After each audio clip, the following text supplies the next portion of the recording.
You lost twice, Canelo. You lost twice to Triple G. First time, second time too. I don't care what you say. And then you probably lost to Lara. And you got dominated by Mayweather and Bivol. And do I have to go any further? I mean, that's 4 or 5 losses if we're going to really be fair about this. If you come, you're messing with a star. 1, 2, 3, nobody say.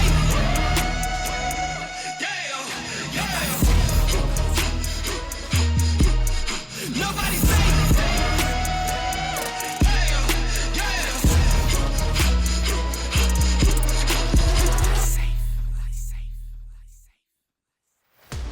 It is fight week, and not only any fight, it's a Canelo fight. So it's always an event. September 30th, Canelo takes on Charlo.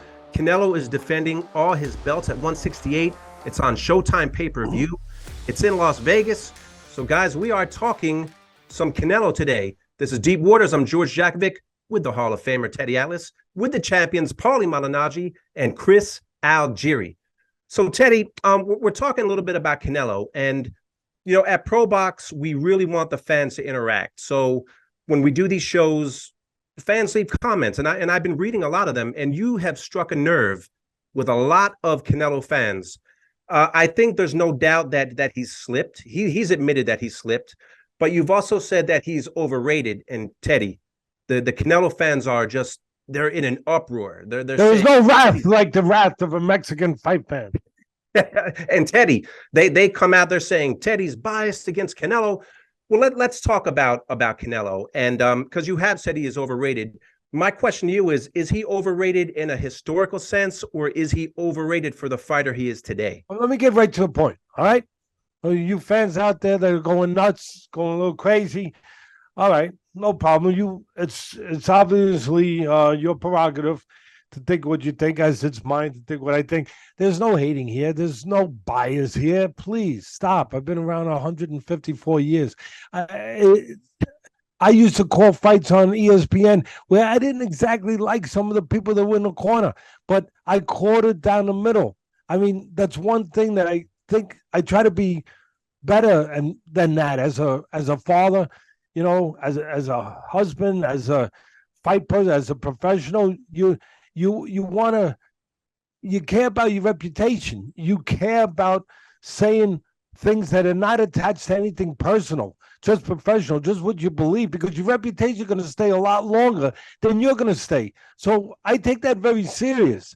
So I'm not saying anything based on anything other than what my judgment. Doesn't mean I'm right, but that's what my judgment. I'm going to go right to it. Greatest, when you say his place historically, all right. So we're going to go with Mexican fighters, the greatest of Mexican fighters of all time. Some of them are pushing them in there. Listen to these names. I'll even put my glasses on to make sure I get it right. Right, give it. Julio Cesar Chavez, Ruben Alvarez, Salvador Sanchez, Baby Arizmendi, Carlos Zarate, Vincent Salvador, Saldivar, Manuel Ortiz, Ricardo Lopez Jr., Lopez, Raton Macias, Baby Casanova.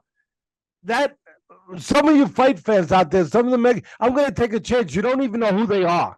So before you go nuts, all right, you don't even know who these guys are.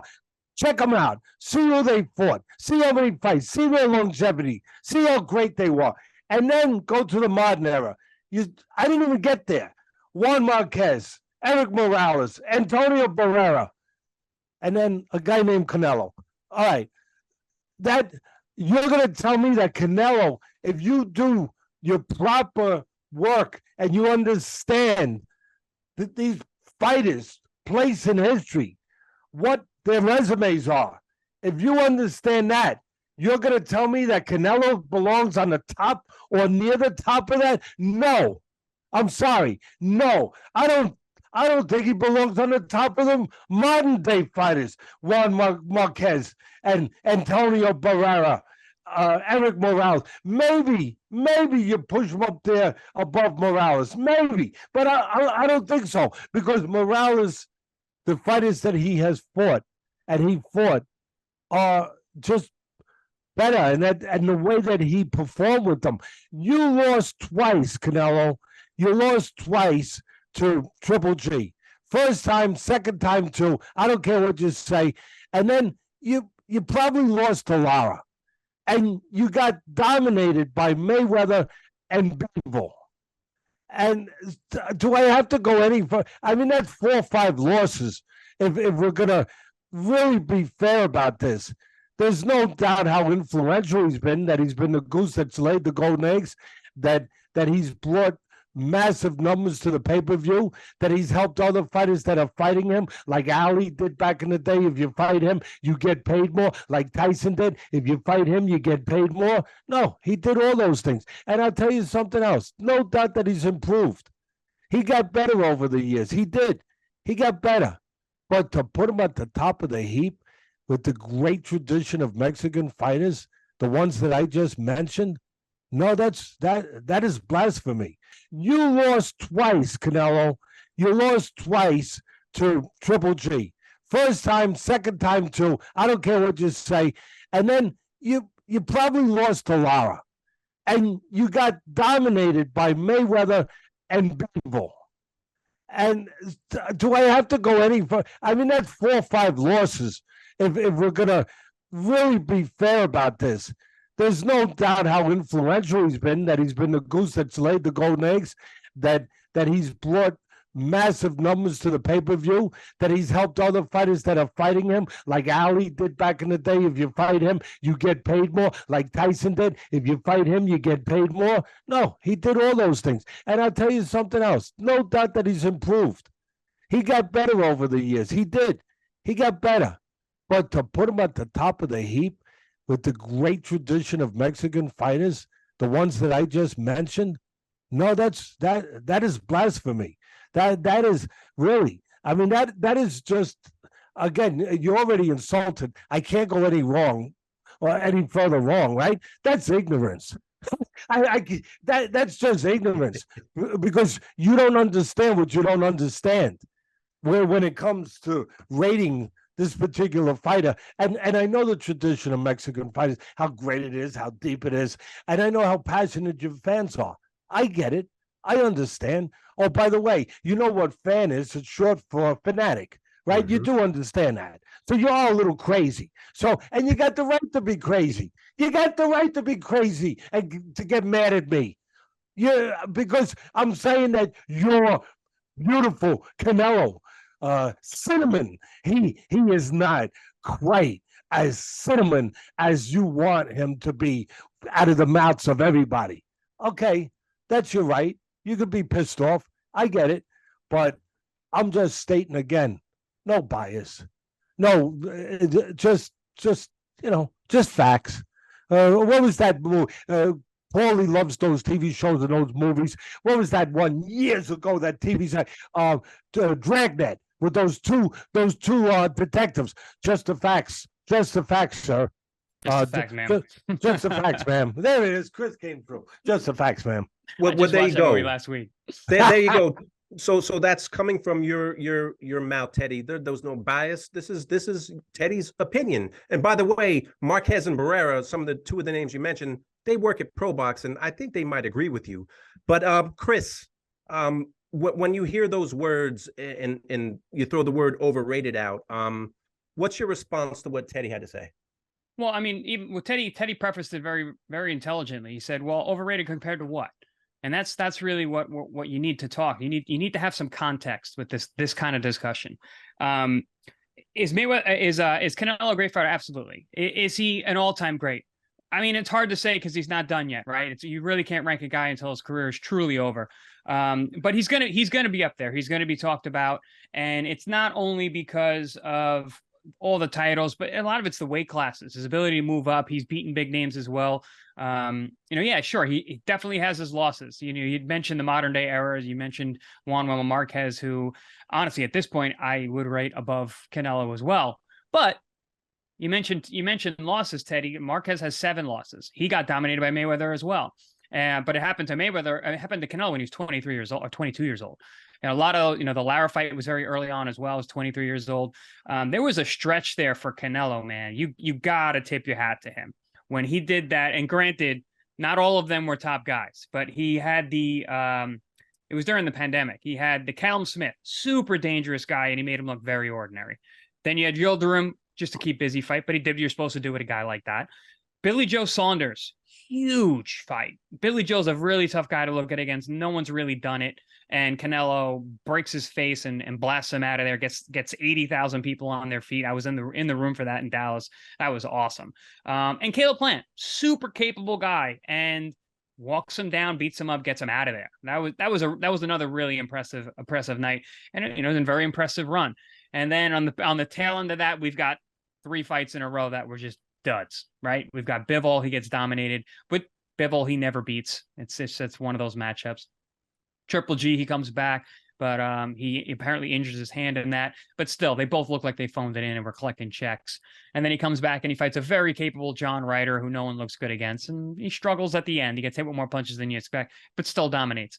I think there's a lot of harsh talk about Canelo. But yeah, it's all about context. Yeah, is he overrated? Is he the best of all time? No. Is he better than Chavez Sr.? No. Is he, and like you said, Teddy, is he better than these modern day era guys? We don't know yet, because a lot of Marquez's greatness comes from that 4th Pacquiao fight. He ices his longtime rival face down, puts him away. That was the icing on the cake of a masterful career, and that really jumped him up.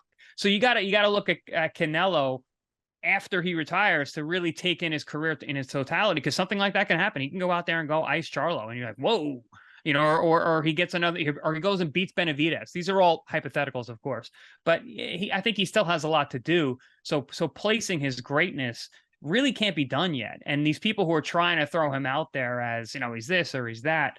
I mean, like you said, Teddy, that they're fanatics, and that there's always going to be those guys, which is good. You got a good fan base. There's always going to be haters. So that's the nature of the game. That's what boxing's all about. That's what being in the spotlight's all about. But yeah, I think we definitely got to give Canelo his credit. He is a great fighter. Yeah, you know what? I think we have a show where we have a good balance here. A lot of times we agree, a lot of times we disagree. And I think sometimes, people get lost in trying to pander to fans and pander to fighters or whatnot. And sometimes we can, be honest with ourselves, and sometimes we can, run it down the middle. Here's where I come in. And I'm glad I got to go last, because me personally, I feel like when I come up with a conclusion in boxing, I break down a lot of things. Teddy, you actually broke it down very well, naming a lot of those old-time Mexican fighters and a lot of fighters that I hadn't even heard of. But in regards to something, when I come down to the conclusion, and I feel like I've really looked into it deep enough to generate a conclusion, and sometimes it's controversial. I know my boxing, and then I get hit with today's beta mentality, which is, he's a racist. I've gotten it from the Filipinos with Pacquiao. I've gotten it from the Mexicans with Canelo, and I've got it from the African Americans and black crowd with certain black fighters like Devin Haney. You know what I do sometimes? I think about, oh man, these fight people are really, maybe they're right. No, you're wrong, dude. You're wrong. And you know what I do? I double down. Because I know what I'm talking about. I don't take emotion into the process. I talk about what I want, what I know I'm talking about. Okay. And now it's not to say nobody can disagree with me, but you got to know how to make valid points, as opposed to he's great because he's Filipino, he's great because he's Mexican, or he's great because he's black. That's not going to cut it for me. That's never going to cut it for me. So going the race route is not going to cut it for me. Here's where I come into play with certain opinions. And Chris, you made some good points, champ, as far as a little run that he had where he fought some good fighters. But the top fighters in the history of the sport have chased top fighters in their primes consistently. I feel like Canelo looks for top fighters, doesn't chase them in their primes. He actually looks to avoid them in their primes and then tries to get them at a different point. Now, that doesn't mean that he didn't wind up catching somebody in their prime when he didn't realize it. For sure, he was looking to catch Mayweather late in his career, and he was figuring, you know what, it's a win-win situation, because if I win, I beat the top guy pound for pound. And if I lose, I lost to the top guy pound for pound. A little bit of a Conor McGregor situation there, who loves to get his ass beat by everybody at the top, but won't fight anybody else because he can't take a chance on getting his ass beat at a lower level, even though he may not deserve the top fighters.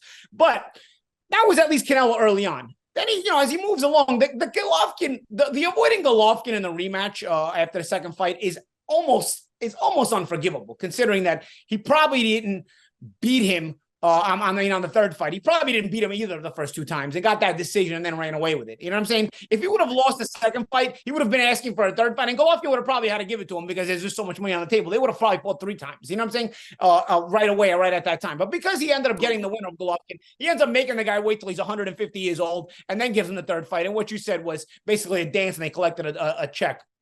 You got to give the guy credit. He is among the greats, I think, as far as the generational fighters that have come along. But then you look at the list Teddy Atlas just gave, and it's like, dude, are we kidding each other, bro? I mean, Álvarez Sanchez was like 21 years old when he died, right? And he was chasing guys in their prime. I mean, he took out Azuma Nelson on 3 weeks' notice. He knocked out Wilfredo Gomez, who was in his prime as well. I mean, and he talked about fighting Arguello. I talked about fighting away. Talk about guys chasing guys in their prime. I mean, Salvador Sanchez was like gunning for them. He had a scope on everybody in their prime. He wasn't looking to just collect the check. He's like, I want to see how great I am.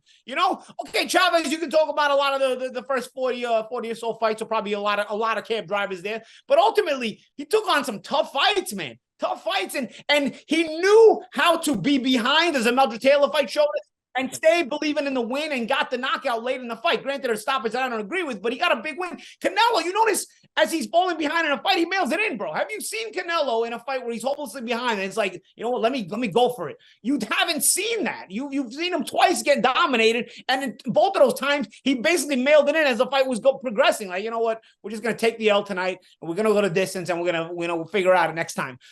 A great fighter. I'm not telling you he's not great, but yes, you can be overrated in when you're discussed in the all-time great conversation, and you probably don't belong in the not the all-time great conversation, in the best Mexican fighter ever conversation, and you probably don't belong in that conversation. You can belong among the great Mexican fighters, but not the best Mexican fighter. The fact that conversation is happening is what the overrated part comes in. And certainly people can have that opinion about a lot of fighters. Some people don't think Mayweather, for example, doesn't belong in the greatest fighter ever conversation, even though he had the 15-0 record. So you can even call, those people, Mayweather's overrated. That's not saying you got to ring the bell. We got to ring the bell. We're going to take a break, because if we don't, we're going to get through 24 minutes just like that. Deep waters, going deep and passionate on Canelo Alvarez. You know what I'm deep and passionate about? Wednesday nights at ProBox. ProBox's Wednesday night fight series, good fighters in great fights. Wednesday night fights. Hey guys, make sure you tune in Wednesday night fights here on ProBox TV. We got great action fights, 50-50 matchups, and all-out wars throughout. We have consistently put on the best fights around. Good fighters, great fights on your boxing channel with a star-studded cast bringing you the fight. Myself, Chris Algieri, the former world champion, and of course, Mike Goldberg. So make sure you tune in Wednesday night fights for all the action. As Goldie likes to say, here we go. On the next Wednesday night fight, October 4th, don't miss Pablo Cesar Cano, the Demolition Man, as he takes on Zachary Ochoa. Get your tickets at ProBoxTV.com or take your chances at the door. Wednesday night fights. Wednesday night fights, and look at this list. What more can I say except all-stars here? Paulie, Chris, Sean, Teddy, and Tim, champions, Hall of Famers. I mean, it's just amazing. And then you look on the Spanish side, and Teddy, some of the names you were talking about, they're right in front of you. Marco Antonio Barrera, Juan Manuel Marquez. I mean, just Spanish and English, we're hitting you from both sides with all-stars.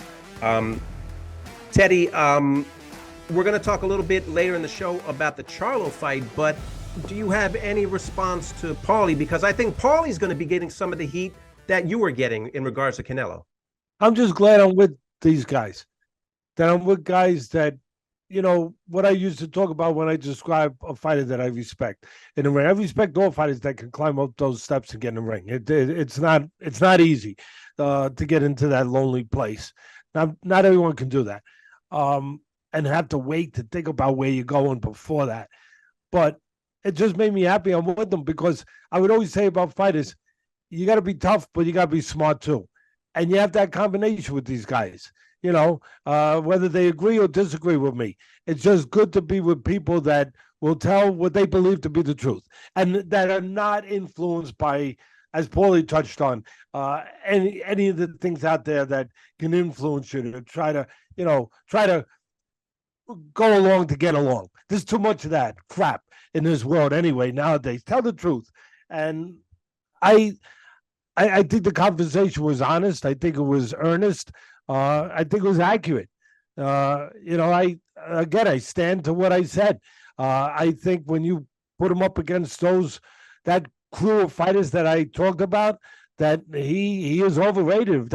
If that's where you're going with it, he's overrated with that. It's not saying that he's not a real good, solid fighter.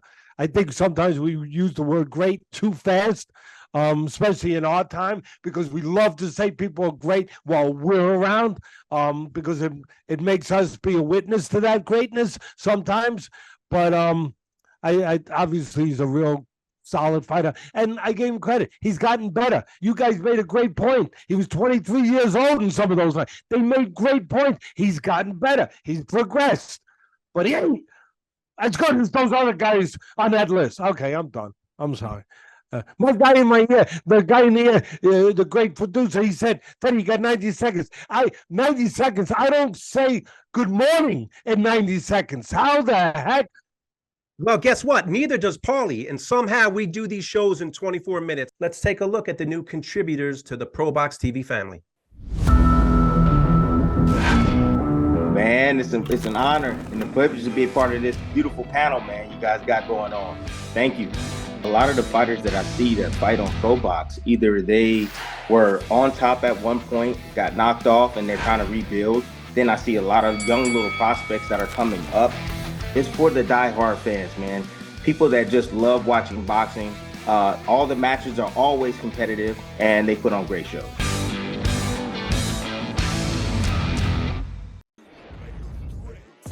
What's up, y'all? Y'all know who it is. Showtime Sean Porter, two-time retired world champion. I just joined ProBox TV All-Star Cast. Check everything out. Follow, subscribe, and tell a friend to tell their mama, because you know their mama gonna tell everybody else.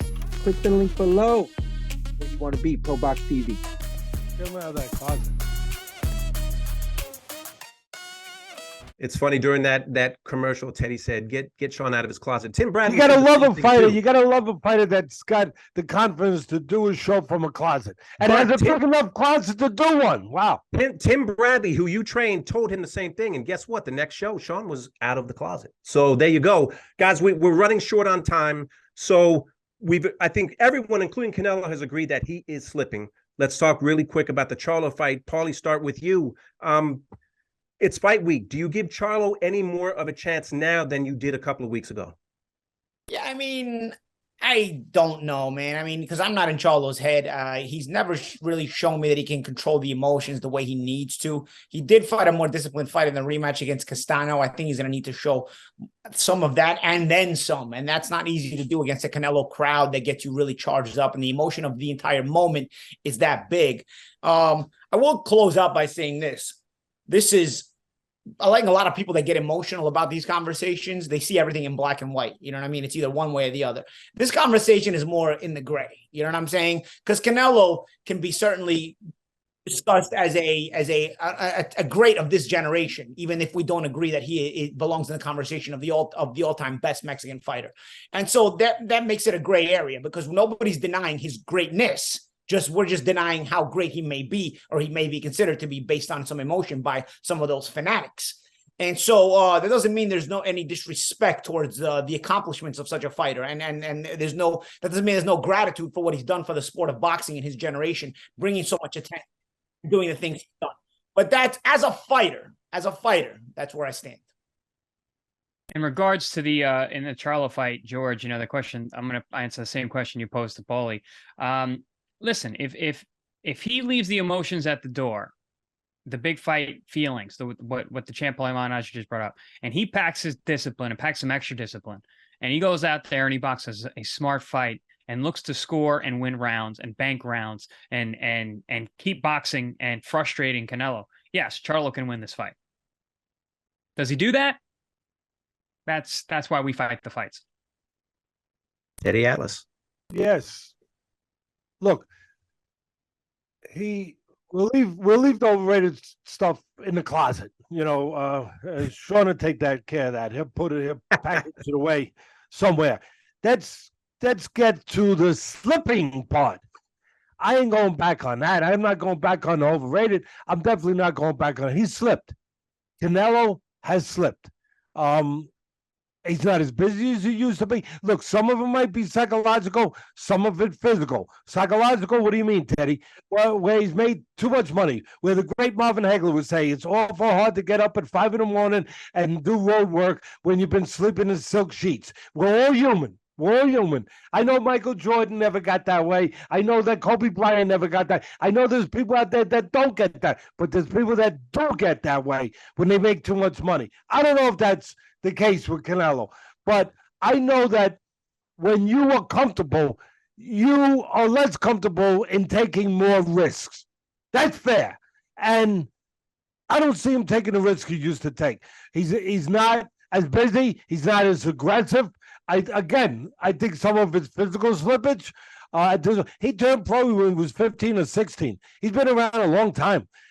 He's had a lot of fights, you know, and it happens. So I think that it's been happening. I think it has slipped. And I think that when you're in there with a guy who's fresh, I'm going to use that word, fresh. I don't think Canelo, his talents are as crisp and as fresh as they used to be. He can still punch. He still can counter punch. He's still got a hard, accurate jab, but it's not as good. He doesn't use it as much.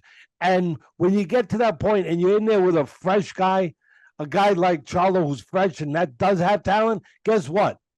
Something bad can happen for you. And I'm going to say that it's going to be a tough fight. I'm going to say it's going to be a split decision. I'm going to say some people are going to walk away, maybe even thinking that Charlo won, but they're going to say once again that Canelo got the benefit of being the golden goose in boxing. And how many of you think that even say Charlo won a close fight? How many of you really think, honestly, that, and I know I don't have to say that with you guys, you're going to be honest, but really that Charlo would get the decision? I don't. I don't. Well, on that note, Mr. Teddy Atlas, we are out of time. This discussion could keep going, but gentlemen, I want to thank you. It's been a great talk on Canelo. ProBox TV is your boxing channel.